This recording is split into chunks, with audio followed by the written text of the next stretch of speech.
All right, everybody, welcome back to another YouTube live stream here. And today we're going to be talking about injuries. So injuries are something that none of us really want to talk about because we'd rather not have to deal with them, but they are a fact of life for us as mountain bikers. Like I've said before, there's two kinds of riders. There's those that have crashed and those that are waiting to crash, right? And also if you ride long enough and train long enough, something's going to start bothering you, right? So what do we do when we get an injury? And there's a lot of value to learning to train around an injury or train with an injury. Okay, so if you do that, your injury can heal faster and it'll also minimize the loss of strength in the injured area. So you definitely don't want to just go, oh, something's hurt. That's, a reason for me to take time off and just sit on the couch and do nothing, because that's, the worst thing that you can do, right? So when we're talking about how do we deal with injuries, it's important that we distinguish between what kind of an injury are we talking about. So there's two basic types of injuries. There's the acute injury where something happens that immediately injures an area, right? So if you crash and you bust up your shoulder, right? Like that's an acute injury. Like I've popped both AC joints on AC joints on both my shoulders here. So those are acute injuries. I hit the ground, my AC joint pops out of place. I got to deal with that. That's an acute injury. An overuse injury is where something adds up over time and creates an injury. So the usual scenario is something just, starts feeling a little tight, and then it, bothers you from time to time, and then it hurts a little bit and a little bit more. And eventually it grows into this thing that turns into an injury. It forces you to have to take time off. And so a lot of times these are the infamous itis things that we get in our joints, right? Like tendonitis or bursitis, plantar fasciitis, right? Like if it ends in an itis, what it usually means is that the medical profession doesn't really know what's going on, right? They don't have a direct cause. Like this is what's causing this problem, right? You have tendonitis, so we need to shoot you with cortisone or cortisol, whatever, right? So it's or give you a painkiller or surgery or right. So that's where these things usually lead, are these overuse injuries. And so with the overuse injuries, we should be able to avoid or at least minimize overuse injuries with good training habits. So remember, if you're fit or if you're hurt, it doesn't matter how fit you are. This is really important when you're thinking about your riding and your training, because if you're riding too much, again, riding is the best thing that you can do, but riding can create overuse injuries. And so if your volume is too high with riding, and especially if you're not doing other things to help mitigate that, or you're using like bad, form in the gym, you just have like movement dysfunctions on a daily basis. A lot of people don't use their hip hinge real well. So they're just every day using their low back in a dysfunctional way. All these things will add up over time to create an injury. But again, if we have good movement and training habits, especially if we listen to our body, because remember the scenario that I outlined that leads to these overuse injuries, something usually starts out feeling tight and then painful and it gets worse, right? And so there was a lot of just Band-Aids slapped on top of that thing before it finally got to be a full-blown injury, right? And so if you listen to your body and you go, hey, that my shoulder's starting to feel a little tight and hurt me every once in a while. What's going on there? Let's see if I can figure out what's going on and some strategies that I can take to fix that now, rather than waiting for it to get, into a full-blown injury, right? And so as part of this, painkillers like Tylenol and ibuprofen, these should not be part of your training strategy. If you are joke around about ibuprofen or Tylenol being like a vitamin for you that you take on a regular basis, if you got to keep these things in your, around on, and you're taking them on a regular basis, or you're like, man, I got to go ride, so I'm going to pop a painkiller, Tylenol, ibuprofen, like these are, we think painkillers like oxys or whatever, and those are, right? But that's what aspirin, Tylenol, ibuprofen, these are all painkillers. They're meant to mask the pain, right? And so they stifle the pain signal to your brain so that you can just continue to do whatever it was that was causing the pain in the first place. And you just end up making the situation worse. So definitely you should not be use them on occasion, right, if you need them, but they should not be a regular part of your training strategy. And that's usually what leads to these overuse injuries. People just start popping Tylenol and ibuprofen to ignore these problems. And eventually these problems just blow up and get so painful that the Tylenol and ibuprofen aren't working anymore. And so now they got to get something stronger. And now they got to get surgery. And so it can really turn into a mess that you can avoid early on, right? So that's really, I guess, strategy number one is avoid as many injuries as you can, especially overuse injuries through good training habits. Now, acute injuries, they're part of the game, right? They're going to happen and they're going to pop up from time to time. If you're riding mountain bikes, you're going to crash. And if you're hitting the ground, there's always the odds that something is going to, not pop up back quite the same way. You're not going to get off the ground in the same condition as you hit it in. And so these acute injuries are going to pop up. You're going to have to deal with them. So no matter what type of injury you have, I do want to say that you need to be following your caregiver's advice, right? Like if you have a doctor, physical therapist, some sort of medical professional who's overseeing this process, then you need to find out what do they recommend and follow that advice. Don't think that you know better. Don't find some trainer that tells you like, oh, I took this weekend certification and I know how to use these exercises to fix this. Like, don't go that route. Like, just do what you need to do to get released, to start training and find out, how can I train around this, right? And so this may be a time for you to evaluate what type of medical professionals you have around you, because you do have a choice who you deal with. And if you are dealing with a physical therapist or a doctor who's not athletic and their priority is not keeping you active, right, then they may not be the best fit for you. They may be telling you, hey, you need to just sit and not do anything.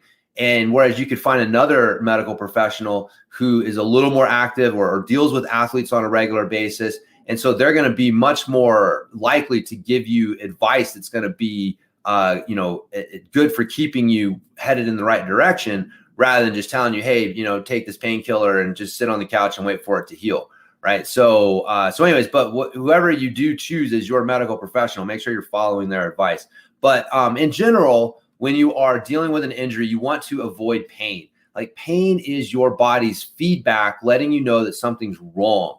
So again, this is why like taking painkillers is a problem, because they will mask that pain. So you're able to just keep pushing through whatever was causing the pain in the first place. So you want to minimize the use of those with your training, because you want that pain there as a feedback loop, right? So if you've got, a tight injured shoulder, don't pop a Tylenol before you train so that you can just go in there and like pound on that shoulder. Like, don't take the Tylenol.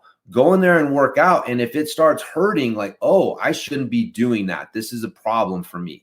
So, use pain as a feedback loop to let you know this is something I should not be doing. So both pain in the moment and after the activity. So if you do something and it doesn't hurt in the moment, but after you're done, it starts to give you more of a problem. I guess my light just went out. I forgot to charge it. So, oh, there we go. We'll see if it pops off again. But anyways, my point is that your light's done. So anyways, that's technology and going live. We'll deal with that. I'll charge it up next time. So like I was saying, with the injuries there, kind of lost my train of thought, but you want to use that pain as that feedback loop, right? Like, don't avoid that feedback loop and listen to it. And so both in the moment and after an activity, right? So if you do something and it's not hurting in the moment, but after you're done with it, you feel that the injured area hurting, then that's also a sign that like, man, what I did earlier, I probably should avoid. Even though it didn't hurt in the moment, it's hurting me now.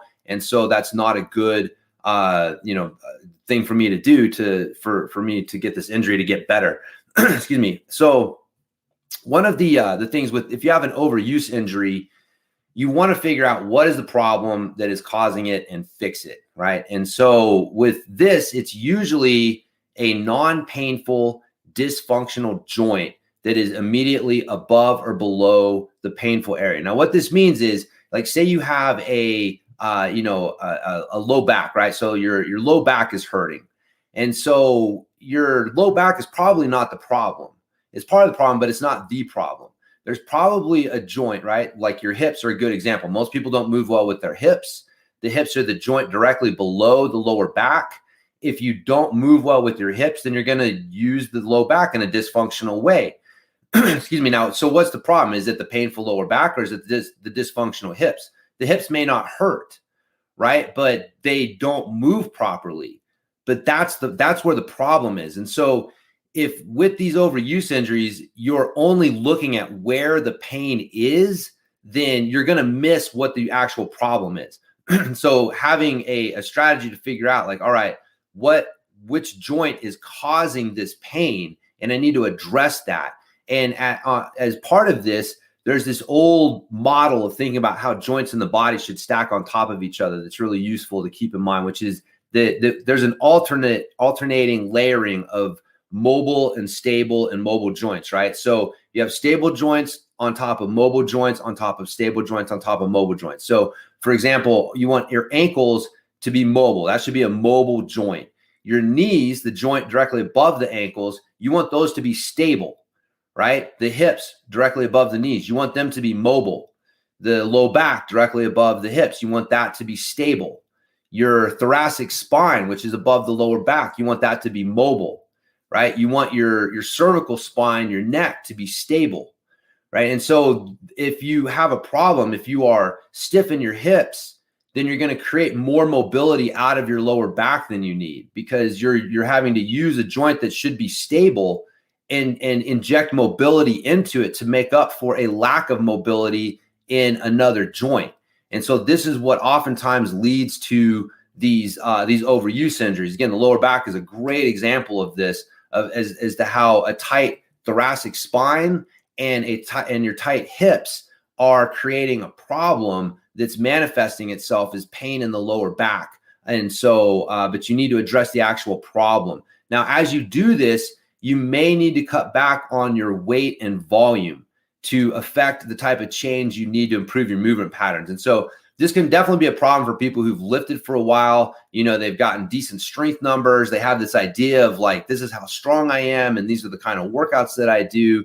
And cutting back and taking a step back to try to fix movement is can be tough for them mentally, right? Like I deal with this a lot with people who get my ultimate MTB workout program, because a good workout program early in the off season should be addressing this stuff, right? Like you should be addressing your movement quality early on in your off season, because what this is going to do is going to fix problems that you have, right? Every sport has particular overuse of certain movements and underuse of other ones. And this creates, you know, tightness and instabilities and things that need to be fixed, right? And so these should be being addressed early in your off season. And then this is also going to optimize your future training. The better that you move, the more you're going to get out of your higher level strength and power training. And so taking that step back and doing some more, you know, I guess, quote unquote, remedial type work to correct your movements will actually set you up for better gains, both later in that training program and long-term over your riding career. But again, I had somebody return the Ultimate MTB workout program the other day because they just could not wrap their mind around the first couple phases of the program. And they couldn't understand how I'm not doing heavy squats and deadlifts. How am I going to get stronger? And I'm like, dude, like these movements and the way this is set up, like it's going to improve how you move. So when you get to the squats and the deadlifts later on, you're actually going to be stronger than you were. Like that's a lot of feedback I get from people who actually go through the program, is that they take the leap of faith.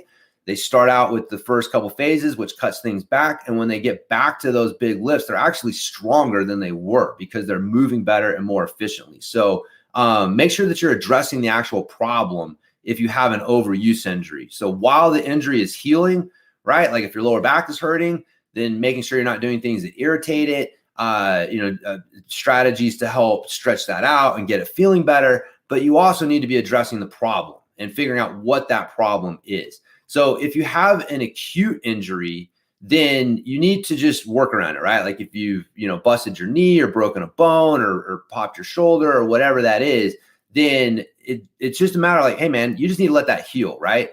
There's not something else that caused that. You don't need to go looking for some secret cause of that problem. You know what that problem was. It was crashing, right? You may need to fix what happened, right? Like some bad riding strategy or bad technique that you need to think about and fix. But with your training program, you're going to just avoid things that cause pain. Now, the mistake that people make, and they do this with the overuse injuries as well, but in general with injuries, the mistake that they'll make is they try and see how much can I do without causing a problem, right? Like there's a line that, doing nothing, right? And then doing more, but eventually you cross this line where you actually start creating problems and you're actually setting your recovery time back by training that hard and doing that much stuff. Now, like I said, the mistake people make is they try to figure out where's that line, right? And I want to get up as close as I can to that line without going over it. Man, I am telling you, I've worked with, hundreds and hundreds of people and a lot of people with injury situations. And most of the time, you end up going over that line.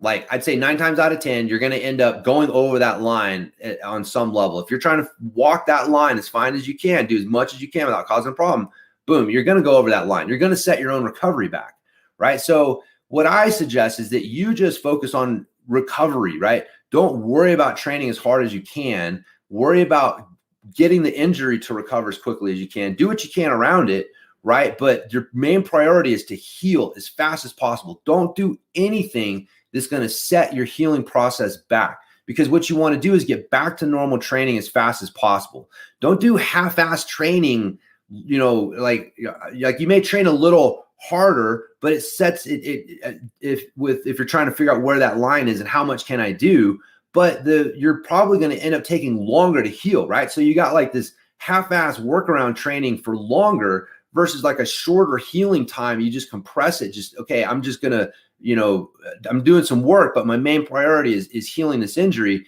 And then once my injury is healed and I can get back to normal training, then I start, getting back after it, full speed. And so again, you're still working around it, but it's a mentality. Am I trying to figure out how much I can do, or am I doing enough to keep myself moving in the right direction while my injury heals? Because remember too, your body has only so many resources to commit to recovery from an injury or from workouts. And so if you're killing yourself with workouts and you're injured, you're taking away resources that your body would, could be putting towards recovering from that injury to try and recover from the training, right? So again, there's a fine line. There's a balance, right? Like I said earlier, there's definitely value to training with an injury. This is why you don't want to just sit on a couch and do nothing, but you can easily push it too far and set your own recovery back if you don't approach it the right way. And so, in general, you want to avoid pain and just, let yourself heal. And so one of the other things to keep in mind is the use of isometrics with your, training program in general, but especially if you're coming back from an injury. Right now, I know I sound like a broken record with isometrics. They are, such a great training tool that we don't take advantage of. And this is one of the big areas that they really do not get used well enough. I got a buddy that has had 2 ACL surgeries, right? And his first one, he did not use isometrics. It wasn't something that I was aware of. He's a training buddy of mine. He actually went to me with the seminar where I really got introduced to ramping isometrics. It started me down this journey. And so he started using them after we went there, which was post towards his second knee surgery, right? So basically his first knee surgery didn't quite take, and he had to go in and have it surgically repaired again. And this time he ended up using isometrics. Again, I'll outline some stuff here in a second on how to use that. But his injury, his healing rate was way faster, and his knee is way better. Like there's not the threat of him needing to have another knee surgery. And in his own words, he's like, man, this was a game changer, right? He's rehabbed from 2 ACL surgeries in a relatively short period of time, just a few years, right? So we're not talking like 15 years where the technology has changed so greatly that it's like, oh yeah, that's probably more why you're experiencing this better healing process. It was a very similar procedure, and he remarked on how much faster he was able to recover from the injury. And when he was able to come back, how much further ahead he was because of using isometrics. He's like, man, I don't understand why they don't use these in more rehab settings, why isometrics are not emphasized more, because they're perfect for this application, right? So if you think about it, you're going to be able to do isometrics safely do isometrics before you can safely do loaded movement, right? If you've got an injured shoulder, knee, low back, right, some joints hurt, if you're trying to create loaded movement around it, that's one of the most dangerous things you can do. That's one of the last things that you're going to be able to safely do in that injury rehab process. But there's a point in that process before you get to there where you can start safely doing isometric contractions with those muscles. And it's, pretty early on in the recovery process that you can start employing isometrics. And so, like I said, you're going to be able to do them and create high levels of tension in those muscles of the injured joint earlier than you can safely use loaded movement. So you can start getting some strength and stimulus back into that area. And this is really going to help minimize the strength loss that you're going to experience. Like, you're going to experience some strength loss in an injured area, but you don't want it to be so massive that once you're healed that you're just like set way back. And it's, you're actually setting yourself up. A lot of times people come back from an injury and their non-injured side ends up getting hurt because that non-injured side ends up taking over so much of the work because there's such a strength and fitness loss on the injured side that it ends up creating an injury situation on that side.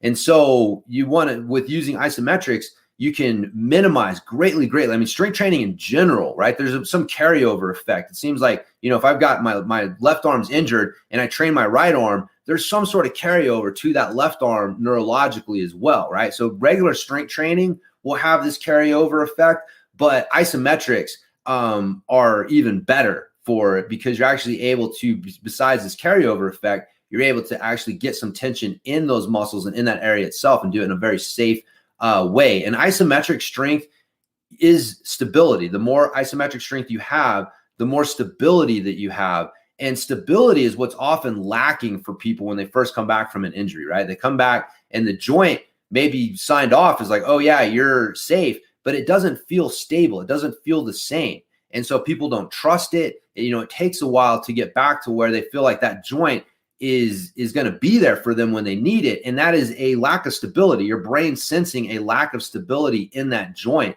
And so isometrics are a great way to improve that stability in the joint. So make sure that you're using isometrics as a part of your strategy for this. So knowing how to work on injuries, it's just part of the process, right? Like, especially if you want to do this for a lifetime and you want to be able to ride at a decent level, later on into your years, right? Because if you're taking time off every time you get injured, that one, if you don't have good strategies to help you avoid injuries and you're getting injured often, that's no good. And two, when you are getting injured, if you don't have good strategies to maintain as much fitness and get yourself back on the bike as quickly as possible, that's going to add up, right? That time off is going to add up and it's going to affect your long-term fitness and skills and performance. And so especially as we get older, they just, 6 months off the bike when you're in your 20s is, it sucks, but it's not that big of a deal. 6 months off your bike in your 40s, 50s, 60s,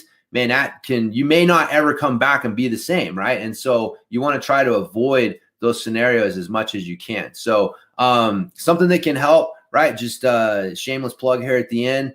Because I do create strength and mobility programs for mountain bikers to help them avoid situations like this. So whether you're using one of my programs or you're using another program, you should have a good strength and mobility program as part of your overall strategy. It is a way to, injury proof yourself. A good training program will help injury proof you from, both acute injuries, right? So if you've got more muscle and strength, you're going to be able to take a harder impact before something breaks and gives. The more mobility you have, right? You get ragdolled and you've got better mobility, the more stretch you're going to have in your joints before something gives. And again, a good strength and mobility program is going to be helping to reduce these chronic overuse injuries as well. So if you're looking for a program, a couple suggestions. The Ultimate MTB Workout Program is my top tier program. It is the best program for the rider that's looking for everything.